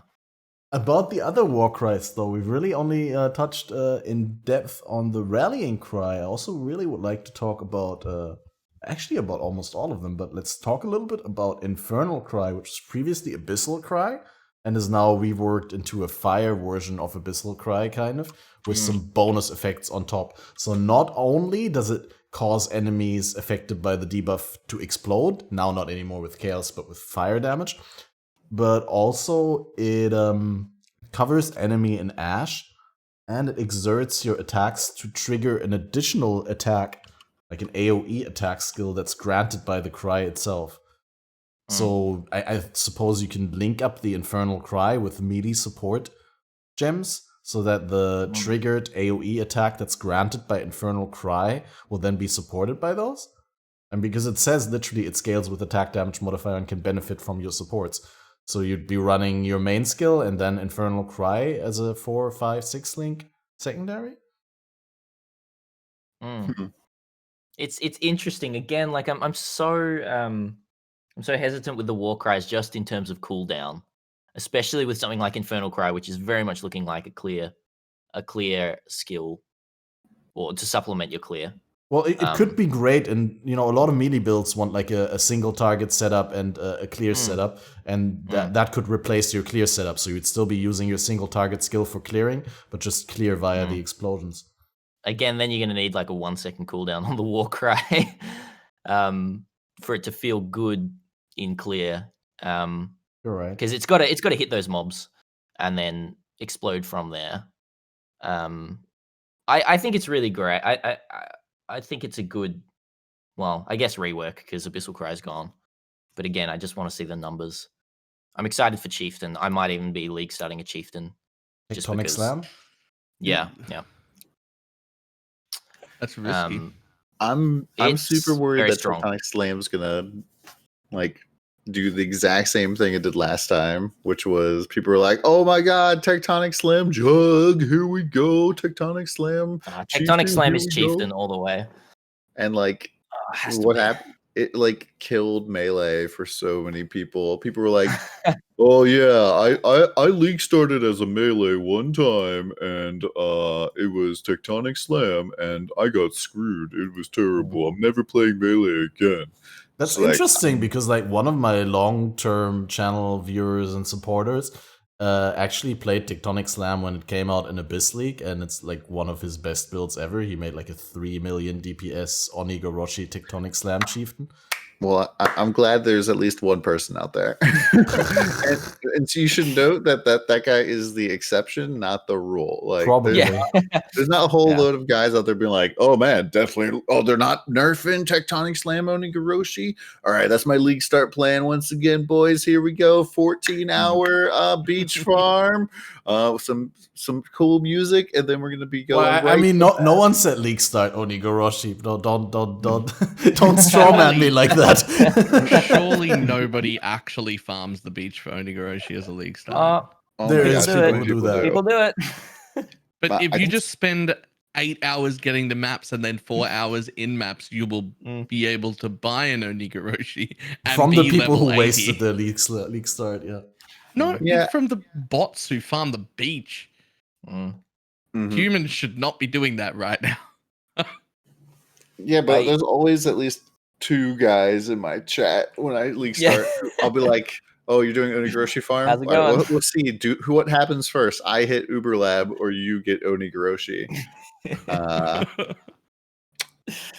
When they first say, I finally found it, do you then just like bring Path of Exile / trade up and be like, right, how much is Onigoroshi? Okay, this is the amount of currency I've got, as well as my level 83 or 88 Uber Lab ascending character who's halfway through the progression of the Atlas, and I could buy an Onigoroshi, and you're just starting. No, I try to be more like, congratulations, man. I'm glad. Someone You're did much it. nicer than me. I will just stand there and be like, you, sir, are an idiot. Please improve. So I feel like there's a lot of reasons like why people do that. Like they like want to see, like they want to like be watching streams, or like they don't necessarily like have the ability to like full energy pay attention to like what's going on in the game. And so like they don't want to like necessarily like stress out, have a stressful league start. They just want to chill. They don't have to deal with the lag. Maybe they're a bad PC and they're already going to have additional problems. So there's reasons like people will do that. Like if I'm just like wanting to really just like watch like my 3 or 4 favorite streamers, hey, everybody who I enjoy is all streaming at the same time, I can catch all their live reactions. Like that kind of makes a little bit of sense, right? And if you don't really care about like, I need to get to maps right away, like which like I am 100% that person, that is me, then it's like, all right, it's not the best league start, but at least like at the end of the first night, be like, all right, cool, I have like my weapon, I'm like blasting my way to maps now, like literally nothing's slowing you down, but it's not the best by far. Yeah. Dreams shattered.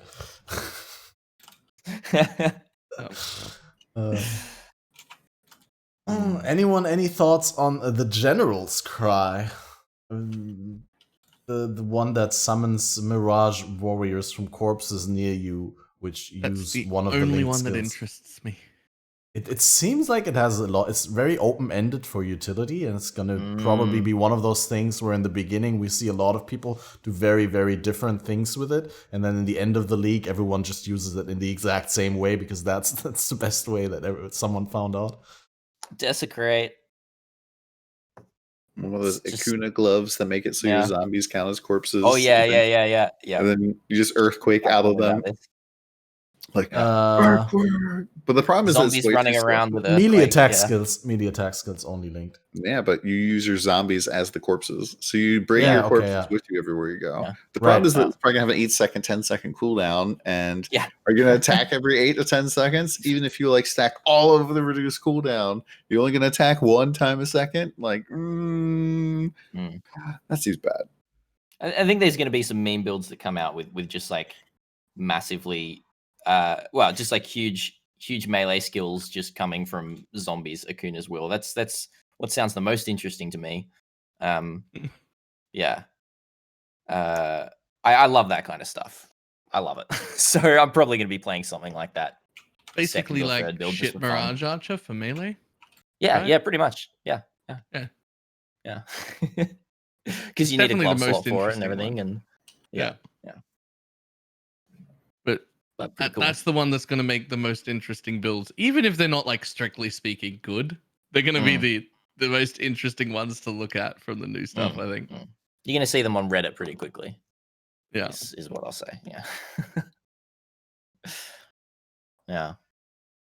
I think it could hopefully be an interesting supplement to those hybrid builds. Balor's, well, as you're talking as well, your dominating blow build. Are you thinking of trying it out? Are you thinking of trying dominating blow first of all, and then not as give it a go in that? No, I won't do it as a league start. Because I'm just trying to race to 32 stones as quick as possible, and so there are very, very, very limited options.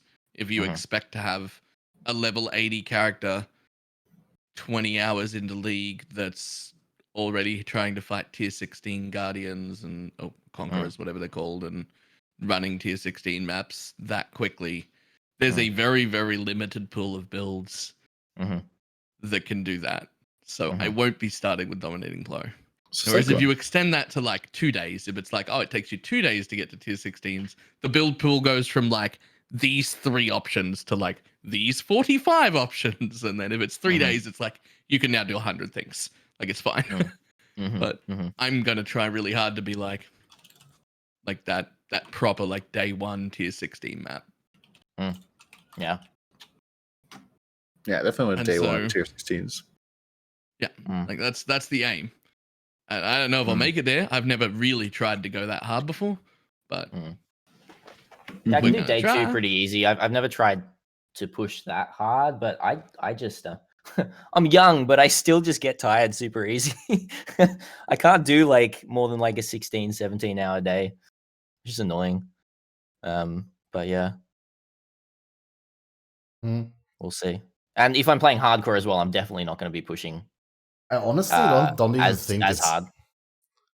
I don't think it's that important to pull super long sessions because, like, in the end, like, I don't know, out of the first, let's say, 96 hours of the league, you're definitely going to sleep like 24 hours anyway, right? No matter when you sleep them. Like, is it really worth that much to be sleep deprived for like the second half of your first stream just because you pulled the 30-hour ones? Yeah, I guess in trade league it definitely is. The answer is yes. Yes. The answer is undoubtedly yes. Yeah, every single hour is worth significantly less than the hour before it. Yeah. So like, I think the legitimately, like just getting by the time you get to maps, every hour you spend like on the first day mapping is worth like half of a day. Like by the second week. And so like it's ridiculously good if you can get up there early. So basically the first 2 or 3 days, as little sleep as possible, as much grinding as possible. Like to give you an idea, this only matters if you're one of the people that can get to the end game that quick, right? Like it's not actually a relevant thing for it's everybody, because if you're one of those people who can't get to the end game that quick, like you getting as far as you possibly can, like just it's gonna help you individually. Yeah, it's always good, regardless of how skilled a player. The more you play it during league start, but there's like a big reason. Like with this league, I teamed up with one of my friends. We got a headhunter like on day like 2.5, and then the very next day we farmed another headhunter in like a 10-hour session. I'm not talking like, we had like a good chunk of change. We had like almost no money left. We bought a headhunter, and then we had like 30 exalts left after that. Yeah. It was like, okay, wow. And then it could have been like, all right, let's go get another one. And then we actually kind of did make a whole ton of money the next couple of days. And like our like builds that popped out of that, like pretty expensive. Like my assassin, like I think was like 500 exalts or something like that. And that was like basically all farmed in the first like 4 days of the league. And I had another character that I was killing Cirrus with for the entirety of the league, basically with no upgrades from that point on. So Balor and Don, you're both going softcore trade, right? Yeah. Yeah, okay. I am. Yeah, just for context. And Badger, you're hyped to start in hardcore this time. Not 100% sure, but it's going to be hardcore trade or SSF? Hardcore. Well, I still don't know. Patch notes are going to define that, really, okay. for me. The end of this league, I've had some of the most fun I've ever had in Path of Exile for a very long time playing hardcore solo self-found.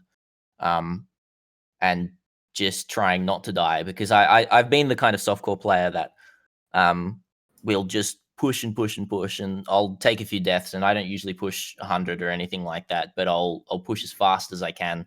So the change in playstyle was immensely gratifying for me personally, and I just want more of that. It's like a drug. until I get salty and like start raging at all of my deaths, because I still have the softcore mentality, but it's been really great. Yeah, it can be really frustrating to play hardcore exclusively because there's just some content that you never get to and that you don't have a lot of experience with. But if you're that kind of guy who already did all that in softcore, that's the thing. Like I've done everything in softcore for so many leagues, and I know the mechanics of endgame bosses very, very well now.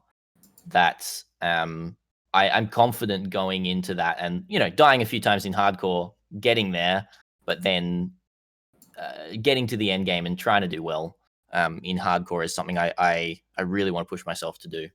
So yeah, I'm very intrigued.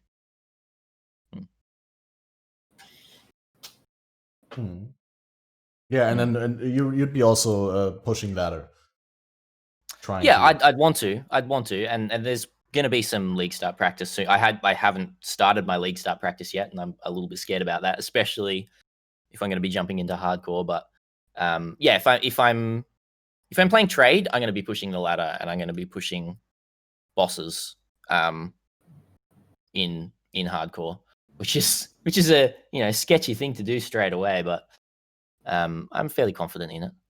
So it's a scary thought, but it's also very exciting, because if you're one of the first couple of people to down certain bosses, and you got a good chance to get uniques that are desired by other people or bases. The plant space is all shared by your account, right? So it's not gonna be like other leagues where you rip and you lose all your hardcore. Yeah, I think it's a really good league to start hardcore or try out hardcore as well. Yeah, mostly because you control the situation. Yeah. And also the lack of anything existing in maps. Yeah, exactly. It's gonna feel so much easier in comparison to last week, unless there's like big monster buffs and boss buffs incoming that are uncalled for because GGG didn't say anything. Unless you want to skip all the delirium content, which there will be probably, hopefully, quite a bit. Yeah, quite a bit, but it's not going to be as. Well, I was going to comment on delirium for the end game, for speed clearing maps end game. It's delirium league. Yeah, like it's delirium 2.0 almost. I wouldn't even be surprised if the end game fully juiced maps are more profitable than what they have been in delirium. Yeah, and I also wouldn't be surprised if we get more than 50% chance of delirium in fully juiced maps. It's like it's more the norm that you get delirium than you don't get. I think delirium. it's gonna be closer to 100, like the top end juice. Wow. Okay. I was thinking about like above 50, certainly fully juiced, like with all scarabs, master missions, sextants, and everything in there. But you're saying close to 100. Between 50 and 100, but I don't know. Yeah. It's actually, I think like, what if each scarab and each sextant you add and adds 10% chance, and then if you add a master mission, that's another 10%, so you're 90%. I feel like mathematically, like that seems almost a little bit too perfect, right? Yeah. Like, oh, like if there's all these sources that we can add, this will definitely be 90%. And then like if you happen to get your 10% like Tane, 10% like Cassia, then like there you go, you have your thing. So if you use four sextants, 4 scarabs, and you use your map device, 90% chance. I feel like that would be pretty good. And then getting delirium orbs. If there's any way to like dupe maps this league, that's going to be very, very popular craft. Oh yeah. Oh yeah, true. Yeah, there's got to be something in Harvest for duping maps, I reckon. Well, hopefully. Be And if interesting. there's not, then I mean, the mirrored fossils are going to be very popular too. So people were telling me that they were running just fractured fossils all league and like spending an Exalt a map, and they were profiting. Well, I mean, then not just that. For a little while, we were putting in, I think it was 4x maps. Like by the time like everything counted, the map cost 4x to launch. But I'd walk out of every map with at minimum 6.5x. It's crazy. Yeah, just 4x to launch, 6.5 return minimum. Like that's, if you're gonna keep doing that, then you can keep affording to make 4x maps, right? Because you keep turning a profit. So what was the 4x? Just putting in You'd end up 100% delirious, then the mirror fossil, you've got to fracture it, and then 4 unique watch stones, and then you've got to re-roll sextants on them over and over again until you get a really good set with double beyond, and with at least the beyond sextant, so it's at least double beyond when you fracture it, and then you end up having have a 35% base that you can then mirror, otherwise like you're wasting time, and then gilded scarabs of all of the right kinds, and by the time like everything is done and re-rolled and you count the scarabs and you count all the re-rolling of the sextants on the unique watchstones that are expensive, it ends up costing like roughly 4x a map, but it's fine. Next league jeweled scarabs though. Yeah. Cool. I wonder how common they are gonna be. Like probably just a really rare craft to like augmenting a breach stone via that fled, but then the harvest crafting bench version of it. I mean, they're not gonna drop like that, right? Yeah. Maybe. Assume. Maybe. Yeah. Yeah, it makes sense if you crafted up, you get a more powerful effect from a scarab or something. But it could be like trade a scarab for a more powerful scarab, and it could be anything. Here's the thing though. How many stash tabs do I now need to hold currency that exists in the game that doesn't have a spot? Oh yeah. At least 3. Because my oils and catalysts take up like 2 stash tabs already. You just kind of sell your oils up. The thing that really annoys me with the oil change, with adding one more oil, is that now you can't like have one column for each oil. I just like beautiful layout where it's like you have a full length column and then a full length column -1, and it's like goes up in this nice like arc. Now it's gonna be like and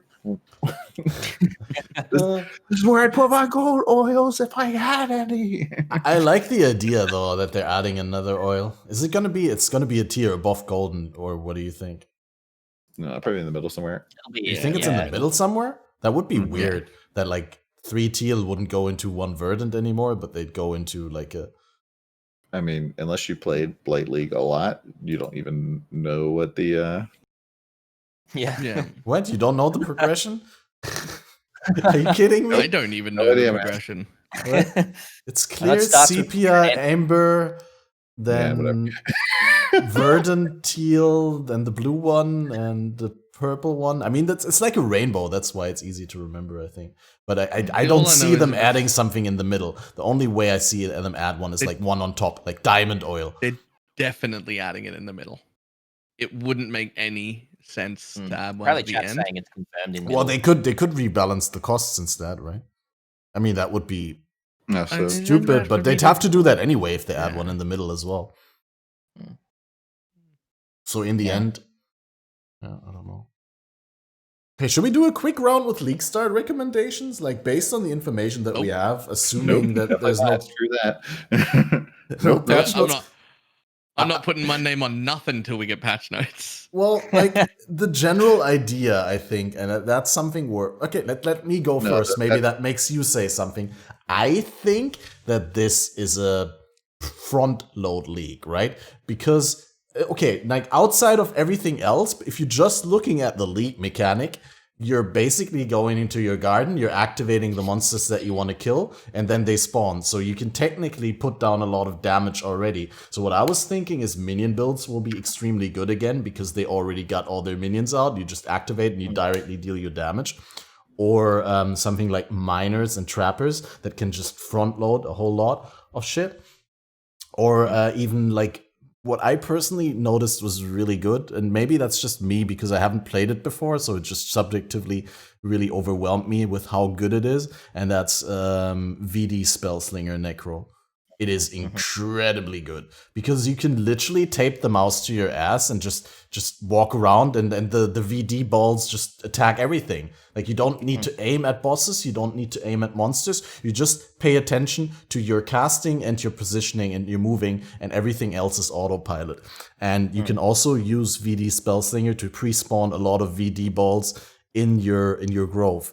So I personally, I'd have to say, unless there's like big nerfs coming, I'm probably gonna start VD Spellslinger Necro. I wouldn't be surprised to see VD Spellslinger getting nerfed.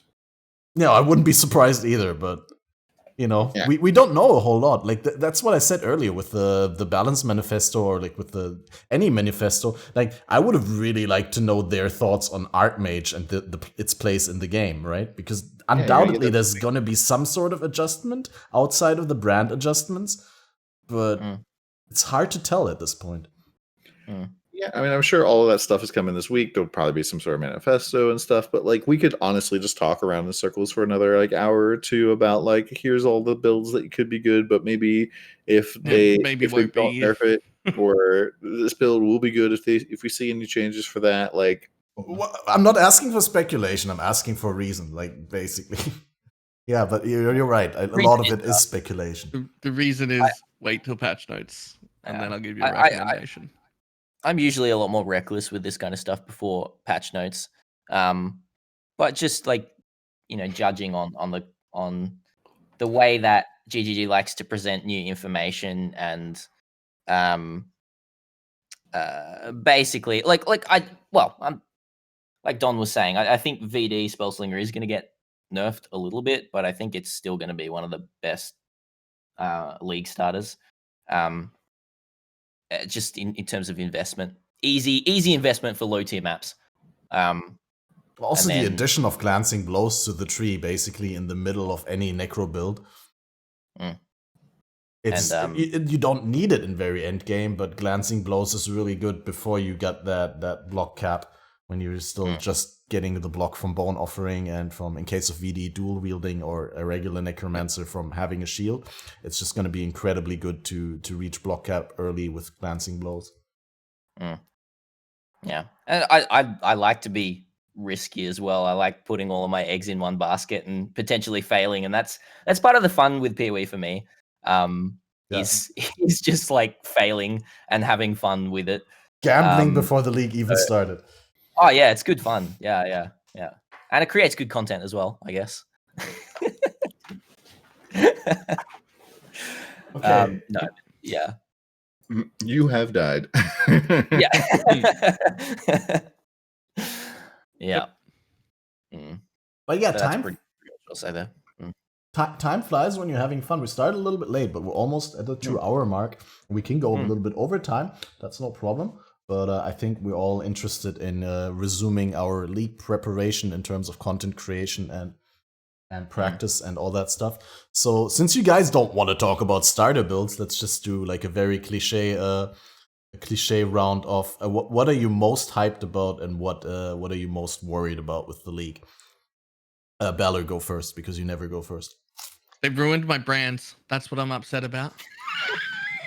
What are you most hyped about? Crafting. I want to craft for profit, not even for my own build. I think I have a decent enough handle on crafting that I'll be able to at least find some of the things before other people do. And hopefully I can do that by getting to maps and endgame really quick, and hopefully I can use that to make me a buttload of money. And then crash every market that I see in a day, because 100 people will be watching me at the same time and be like, you just made 4x on that. I can do that. And then my market's gone. I have to find a new one. But that's still fun. Yeah. Sounds good. Conversely, that's the opposite of that is what I'm interested in, is kind of taking myself a little bit away from the currency grind, because I'm probably going to be playing hard. I'll still push it, but like it'll be very different for me. And I'm excited to not have the pressure of just like, I gotta get so much currency as quick as possible. Yeah, it's going to be interesting. Maybe I'll hate it. And what are you worried about? What am I worried about? Well, Not that just much, like, apparently. not too much. I should be worried about more, really. No, I guess I'm kind of worried about this league dying off really quickly. I'm the kind of person that usually plays a league all the way through to the end. And so just in terms of retention, both with, myself trading and everyone else viewing and watching, it'd be nice if it had a standard kind of retention rate of the league. But something like this, a slower league, a crafting league, trends show that it's not going to have great retention. We'll see. Yeah, I mean, typically, like, bad retention for a league is generally better, though, for the non 1,000 plus viewer streamers. So That's true. That is true. Yeah. Yeah, I have to say that Blight was like one of the best leagues in terms of content creation for me, where like most people left the league really early. But I'd still be worried about that. I still share that concern because I think it's important for the game that it's popular. yeah, I mean, it's definitely important. It's popular. It's also like kind of important that this league is popular because next league's going to be Cyberpunk. So Yeah. but maybe if this league's not all that popular, but the league after that is like, whoa, I can't believe we got a Cyberpunk league. Surprise, surprise. Like, well, Chris Wilson already said that next league is crazy high budget. That's literally what he said. Yeah. He also said he's going to break the game this league. So, well, it remains to be seen. But I always said I have a lot of faith in Chris Wilson, like their decision making and how they're moving forward. I think that, this type of game is very difficult to do right and to do right for such a long period of time. We're very lucky to have Grinding Gear Games, and we are very lucky to have a gaming studio who like considers that like talking to their audience and like building the hype for their new content is important, and adding new content is important. And the fact that we're playing a game where it's like there's too much stuff to do, like that's our biggest problem. Yeah, like our biggest problem right now is that we have too much stuff to do, and I'm sure the Diablo 3 boys would love to have even like 1/4 of that problem. So yeah, I'm pretty excited. In terms of things I'm excited about, more people coming back to Melee to check it out. I'm a little bit nervous that two-handers are gonna suck the big one. I'm a little bit nervous that like Cyclone's like still gonna be the best skill, and like I'm not nervous that like if they nerf Cyclone to bring it down, I think that would probably be like the worst universe, and which is probably I just spoke that into existence. Oh no, because really what they should do is they should bring other things up to Cyclone's level in terms of clear and damage. Like all of the issues with Slam, like if Slam's actually like full clear your screen, then you don't really need to worry about a lot of the negative parts of Slam, because it's like, oh, if things are really dangerous, you just like hang back and you slam and you clear stuff like on the edge of the screen away from you, and you should be safe, and you should be able to stun stuff if you're doing that much damage. And so that could be really good. But if slams are going to not have a ton of damage, then it's gonna be a big problem. And traditionally, like Melee has been like the faster the better, especially like for movement skills, like especially if you don't have like movement speed built into your build because you're expecting to like leap slam all over the place. It's a big problem when you are using a big beefy one-hander. Like you look at all the one-handers right now, it's like 1.1 attack speed. Okay.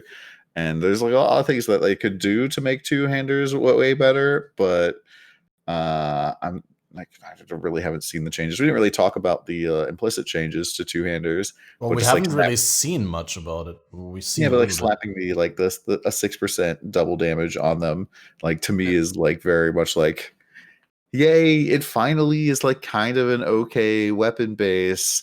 This is stuff that should happen a long time ago. Is 6% double damage even good compared to like 35% multi? Yeah, we mentioned it though with the Brain Rattler, right? Which gets 5% chance to deal double damage as implicit, and it has, instead of increased stun duration, I think is what currently would have been the implicit. But then what you pointed out is like Brain Rattler just falls short of any like rare two-hand in terms of raw base damage. So the chance to deal double damage basically just makes up, or not even makes up, for the fact that the base damage is just not that great. Yeah, even Bex said that Brain Rattler in damage numbers is getting like a 1.5% nerf. Nice. A 1.5% nerf? Yeah. On an item that has zero use? Yeah, and so like IMO, like if they really want to make two-handers like god tier, like they need to add like 40% more damage to two-handers, just like almost flat across the board at this point, because they've fallen so far behind. Because it's like the kind of the end game fantasy for your character is like running around, moving really fast, killing a whole bunch of stuff. And like right now, the only way that's achievable is by like attacking 10 times a second or so with like a bunch of skills, or like my Cyclone, I attack 20 times a second and everything dies. And so if you want to only attack 2 to 3 times a second, you need to hit very hard. And that's my big concern, is that they are going to flopperino on the actual two-hander stuff, and people are going to be like, why even play melee? It's horrible. Yeah. Yeah, that's definitely a big concern. Which it would be great if they get it right. And honestly, the thing is, and that's going to be my upside. What I'm most hyped about is not only in particular this league, but this league is the reason I'm hyped about, is that GGG never gives up. Like they tried to make melee popular during Legion, and then it was basically just all Cyclone, and now they're like, okay, we got to do it again. Two-handers need some love. We're going in, right? And on the other hand, after leagues like Bestiary, Synthesis, and Blight, and the reception of those leagues, you would not expect to see a league that soon that combines basically aspects from these 3 leagues into one. Right? Because this reminds me personally of like the Puppy Collars female NPC minigame that has nothing to do with an ARPG, reminds me of Blight. Crafting bench rewards reminds me of Bestiary. Synthesis a little bit as well. And I just, they could be doing it safe, right? They could be just like, hey, Legion was super popular, Metamorph was super popular, Delirium was super popular, let's do another Loot Pinata League. But they're going the extra mile, and they're like, no, we don't want to do that all the time, we want to try something different. And you gotta give them massive props for still trying to do these weird leagues that are just different than what we've seen before, and that reiterate on things that have failed in the past. And not failed. Like, I'm not saying what remains of Synthesis, of Bestiary, or even Blight is bad for the game. What remains of it, what is in the core game, was good, but the leagues themselves somewhat fell short of my expectation in terms of overall success with the player base. So, again, for GGG, it would be really easy to just do a crowd pleaser, but just doing something different is great. I like that. And yeah, my biggest concern would be just, I guess, what you guys said, that everything falls short of expectations. The melee rework just results in people playing Cyclone and Spellcasters again, and in the end, the league sort of falls flat and dies out really fast, and GGG is like, oh well, another failed experiment, let's do sure shots again next league. Which I would be sad. I want more experimental league. I want more stuff that we haven't seen before. But I also realize that within the framework of an ARPG, there's not really that much that you can do in terms of rewards and in terms of challenges, right? Without it too much deviating from the core idea of an ARPG. Oh, yeah. Yeah, no, I agree with those sentiments. Very much so. Yeah, I mean, it's very hard to, like, I think, crafting itself requires a certain level of game knowledge and intelligence that can really only come with either like the game being very simple or with lots of veteran like hours under your belt. And so in general, crafting leagues are always going to be like slated to slightly fail for a certain audience. Like a brand new player like doesn't really understand how all the mods work and tie in together, then how are they ever going to get excited about like adding some mod? They're like, I don't even know what like adding a fire mod, what is it even good for? And it just feels confusing.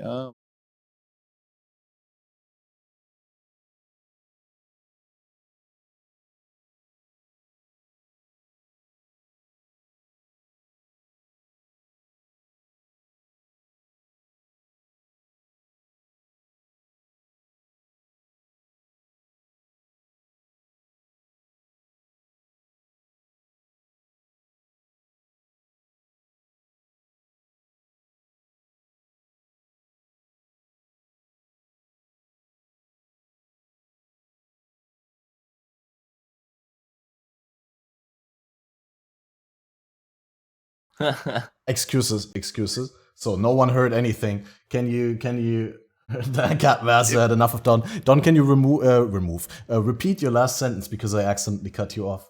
I'm sorry. Don't remember what it was. So too bad. Nope. I was thinking I was saying that like loot explosions feel really good, and killing things feel really good for new players. And crafting is always going to fail with a certain type of audience.